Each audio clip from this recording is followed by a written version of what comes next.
En el caso de remisiones espontáneas, curación de cánceres muy avanzados, etcétera, sin intervención médica, ¿sí?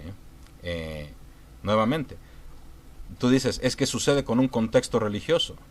Y yo lo que te estoy comentando es, sí, claro, y también sucede sin este. So let me get your story straight. Uh, your mother was on the brink of death, and then she was fine, right? Yep, pretty And much. that's proof that God exists. Yes. Okay, what do you call it when a person is perfectly healthy and then drops dead? Is that proof that that God does not exist? No, that's just proof that whatever happened to that person happens. Okay, so Congratulations. You get the Caller of the Day award for being honest and answering your own question.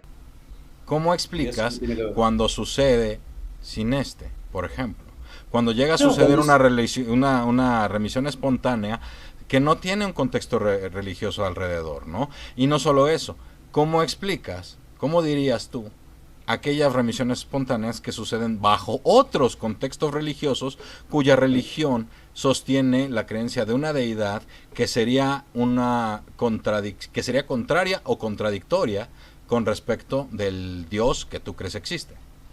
Perfecto, buenísimo. Los dos puntos. El primero, si no tenemos un contexto cargado con significado religioso, no podemos decir nada. Los cristianos jamás dirían esto es un milagro.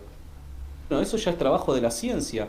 Y puede llegar a ser de que nosotros no tengamos una respuesta y la ciencia no tenga una respuesta en la actualidad. Pero si no hay un contexto cargado con significado religioso, el cristiano no debería afirmar que eso es un milagro. Listo. O sea, ¿qué es lo que pasó? No lo sabemos y ojalá que un día lo sepamos.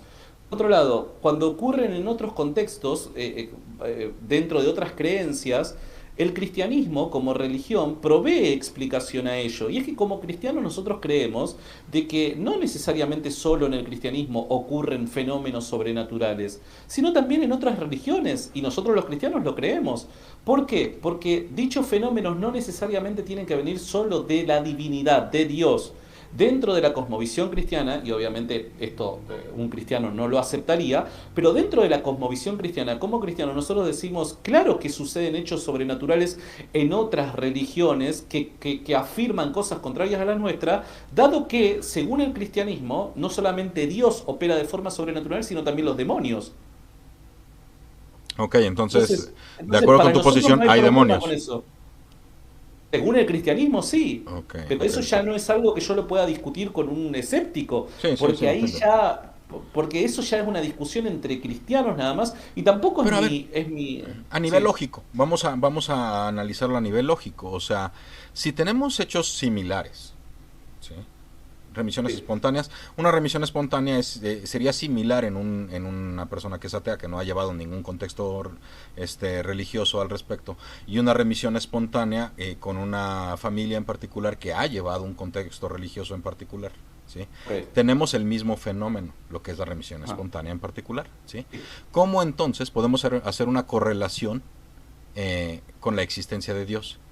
¿Sí me explico? Perfecto. O sea, no Y se te sigue explicas. hay remisiones espontáneas a hay intervención divina. Totalmente, no se sigue, no se sigue. Lo que conecta a una cosa con la otra, como te lo dije hoy, es el contexto cargado con significado religioso. En el caso del ateo, donde no existe tal contexto, el cristiano no puede afirmar que haya ocurrido el milagro, porque de hecho, si no existe dicho contexto, es pero muy probablemente que eso no haya sido un milagro.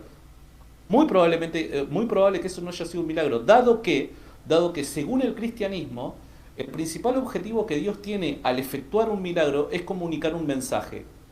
El mensaje solamente se da dentro de un contexto cargado con significado religioso, que es el campo apropiado para transmitir un mensaje por parte de la divinidad a un ser humano. Ahora, si dicho campo no existe, el mensaje no se puede dar, y si el mensaje no se puede dar, no tiene sentido el milagro. Dios no obra milagrosamente sin el deseo previo de comunicar un determinado mensaje a una determinada persona.